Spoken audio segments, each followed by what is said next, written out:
Terus dikatakan lagi bahwasanya Wali Songo itu kan durian Nabi. Tidak terbukti. Tidak, ada nggak yang tadi bilang sezaman bisa membuktikan nggak kalau emang Wali Songo itu durian Nabi kan gitu? Saya mohon maaf, tapi Wali Songo juga Wali Songo keadaannya itu ada. Ya, waktu itu. Tapi apakah keturunannya dari di mana sampai sekarang itu masih diperdebatkan secara historis.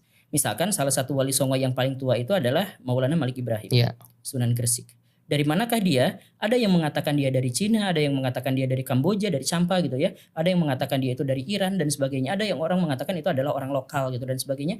Kita tidak menemukan bukti konklusif atas hal itu. Nah, kalau bukti konklusifnya saja tidak ada, maka nasab Wali Songo pun saya mohon maaf secara ilmiah tidak bisa kita akui. Ini ilmiah ya. Jadi ilmiah itu benar-benar saklek, ada buktinya, kita verifikasi. Ya, jadi, secara tesis yang dipakai Kyai Imad kan. Iya. Kalau ada buktinya nih.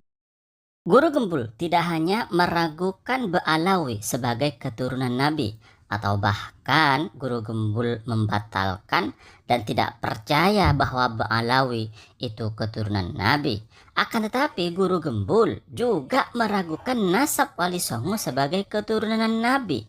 Bahkan Guru Gembul juga berkata, mohon maaf, Guru Gembul tidak percaya kalau Wali Songo itu nasabnya bersambung kepada Nabi. Kenapa? Karena kata Guru Gembul tidak ada bukti yang bisa dilihat oleh indra bahwa Wali Songo nasabnya bersambung kepada Rasulullah Shallallahu Alaihi Wasallam. Jadi menurut Guru Gembul secara ilmiah tidak terbukti bahwa nasab Wali Songo bersambung kepada Rasulullah. Jika nasab Wali Songo saja tidak bisa dipercaya sebagai keturunan Rasulullah, berarti keturunan Wali Songo juga tidak bisa dipercaya sebagai keturunan Rasulullah. Kemudian berikutnya adalah konsep Kyai Imad di dalam menisbatkan nasab. Kyai Imad di dalam menisbatkan nasab berkata dan berpendapat harus ada kitab yang sezaman. Sekarang pertanyaannya, Wali Songo itu keturunan Nabi apa bukan? Kalau memang mengaku sebagai keturunan Nabi, maka kalau memakai konsepnya Kyai Imad harus ada kitab sezaman dengan Wali Songo yang mencatat bahwa Wali Songo itu keturunan Rasulullah. Bahkan tidak hanya kitab sezaman dengan Wali Songo, akan tetapi juga kitab sezaman dengan setiap orang, setiap silsilah yang ada di silsilahnya Wali Songo, yang ada di nasabnya Wali Songo, mulai dari anaknya ke bapaknya lagi, ke bapaknya lagi. Nah, di setiap orang itu harus ada kitab yang sezaman yang menjelaskan bahwa si A itu memang anaknya si B, dan si B itu memang anaknya si C, dan begitu seterusnya. Kalau tidak ada kitab yang sezaman, maka tidak terbukti secara ilmiah menurut konsep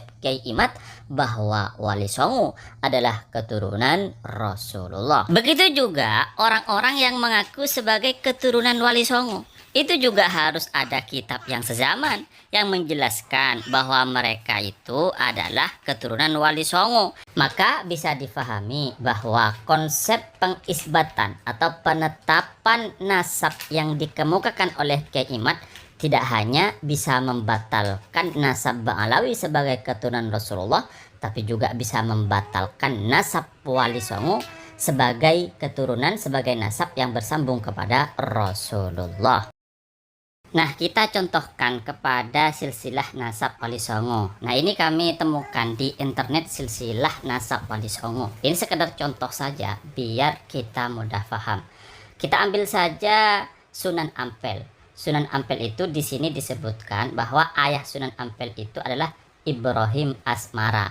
Maka di sini harus ada kitab sezaman yang menunjukkan, yang menjelaskan bahwa Sunan Ampel itu putra dari Syekh Ibrahim Asmara. Kemudian Said Ibrahim Asmara dijelaskan beliau adalah putra dari Jamaluddin Al-Husain.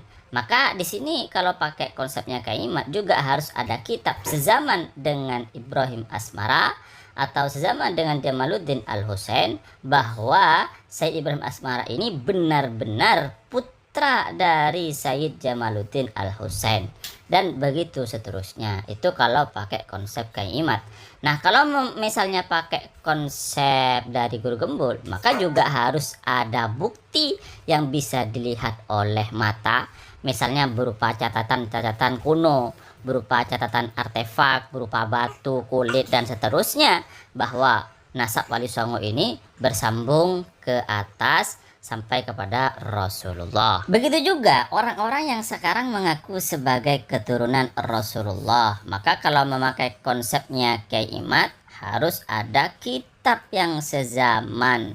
Atau kalau pakai konsepnya Guru Gembul, harus ada bukti yang bisa diindra, harus ada bukti empiris secara ilmiah. Maka kalau tidak ada kitab yang sezaman menurut konsep Kyai Imad, atau tidak ada bukti secara empiris menurut konsep Guru Gembul, maka orang-orang yang mengaku sebagai keturunan Wali Songo adalah rungkat, batal, tidak bisa dipercaya bahwa mereka sebagai keturunan Wali Songo. Namun demikian, kami admin percaya dan meyakini bahwa Wali Songo itu keturunan Nabi, sebab kami tidak memakai metode Guru Gembul atau Kyai Imad di dalam menetapkan nasab.